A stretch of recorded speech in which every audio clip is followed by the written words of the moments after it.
Hello everyone, this is the Final Bosman, and on today's episode, I'll give you money if you be my friend. Welcome to the show. I am Kyle Bosman, and I am honestly a little rushed this week. This week featured a national holiday. It was MLK Day in the US, and for that reason, the normal day and a half we have to edit the show has now been reduced to half a day.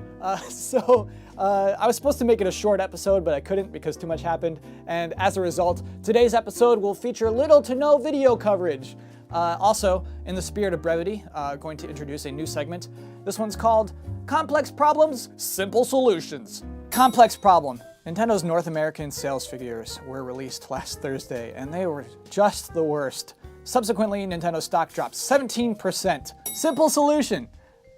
I think it's pretty clear that Nintendo's current financial woes can all be traced back to one man's arrogance, clumsy leadership, and frankly, frustrating unwillingness to acknowledge his own company's faults.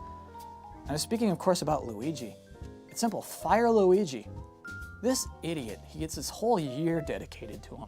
Oh, here's the year of Luigi. Here you go, Luigi. We're celebrating you. And it turns out, non-coincidentally, to be the worst year Nintendo's had since it started making video games.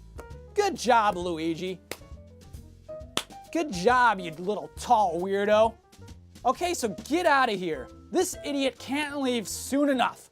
Honestly, though, let Nintendo figure this out for themselves. David Jaffes had a neat opinion I liked. It's kind of just, yes, Nintendo's making a lot of obvious mistakes, but it's non-obvious thinking that has sort of led to all of its current successes. So it's kind of just, it's just Nintendo being Nintendo. Let them do what they're gonna do. I think by the end of this month, they're gonna announce something crazy. They're rumbling that they're gonna fix something, and I just think it's nothing any of us are assuming.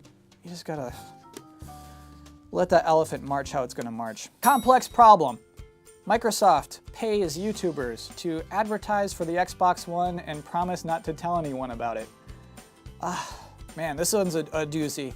Ars Technica broke this story, though it started off as a rumor. It was rumored that Microsoft and Machinima were offering Machinima partners 3 CPM for making a video talking about how they use the Xbox One. And it seemed like, yeah, okay, good rumor, good job rumor. Then it turned out to be true, and then we saw the actual contract. And this is a hilarious contract for a number of reasons, 3 primarily. First point, funny thing on this contract, you may not say anything negative or disparaging about Machinima, Xbox One, or any of its games. All right, cool video you're about to make.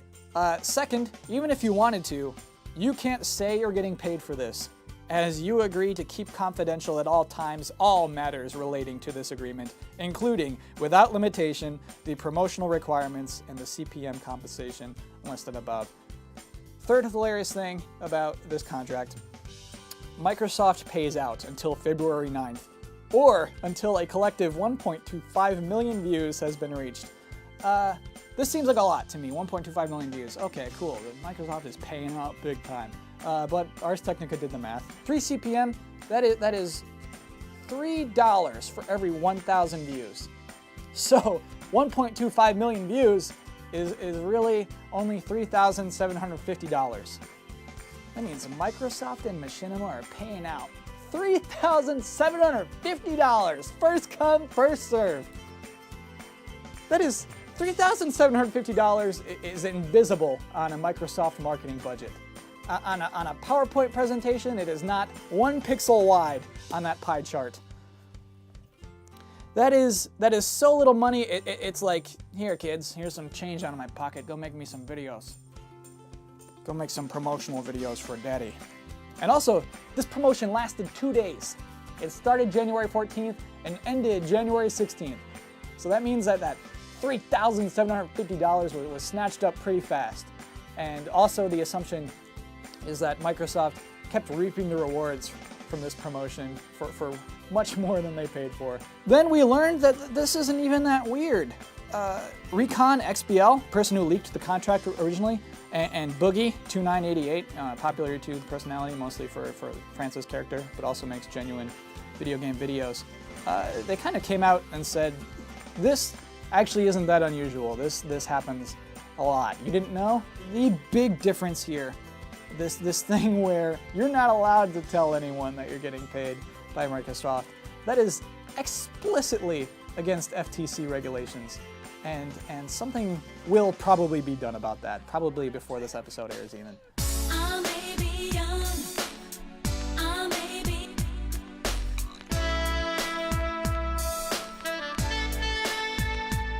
Simple solution. I've been thinking about this. I got it. We're gonna have to pitch in. I'm gonna get us a bucket. I'm gonna find us a big old bucket we're gonna pass around. And collectively, we're going to offer 4 CPM to anyone who wants to make a YouTube video expressing their honest opinions. Honestly though, this is weird to me too. And I think it's just part of YouTube's growing pains, along with its current content ID issues. It's kind of just, YouTube is having to become more responsible. Soon they're gonna come after Angry Joe and they're gonna take his Superman shirts away. It's just, it's becoming everything else. Going forward though, I guess all of us, myself included, should just look at entertainment as entertainment, strictly, and play games for ourselves.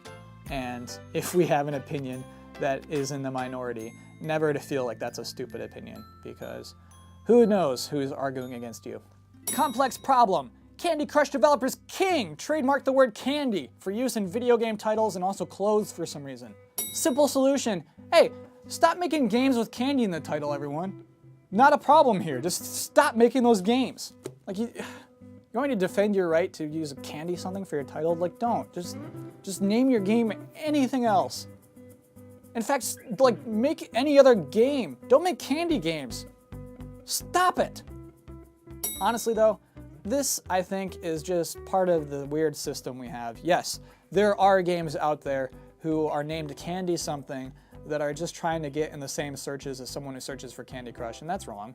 That's wrong that they just want to get, you know, some of the trickle down of the big candy boom.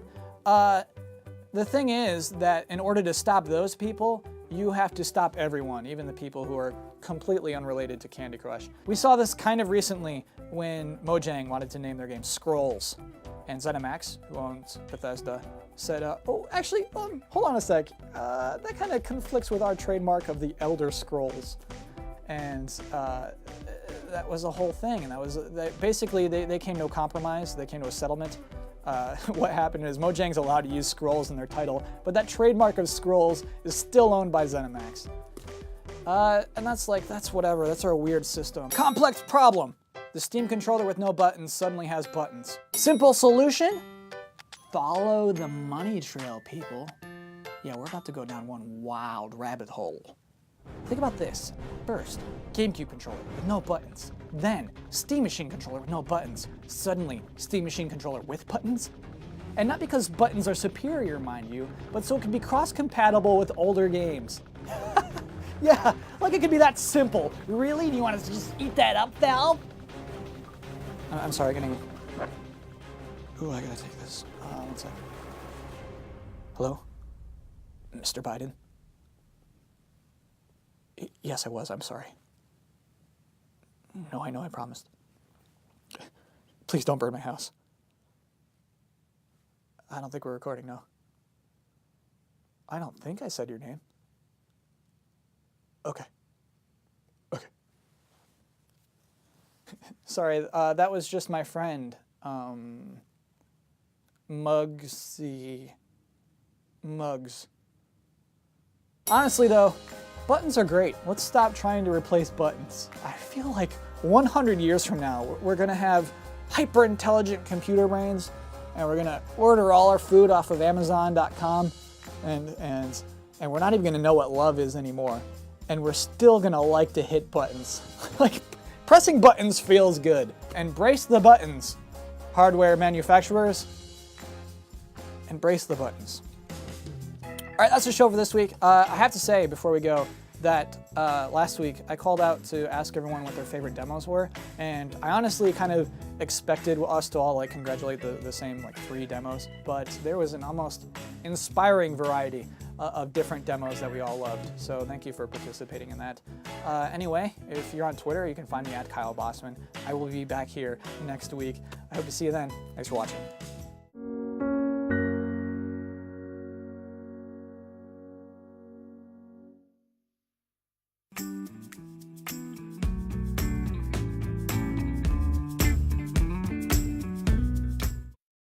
This guy can't leave soon enough.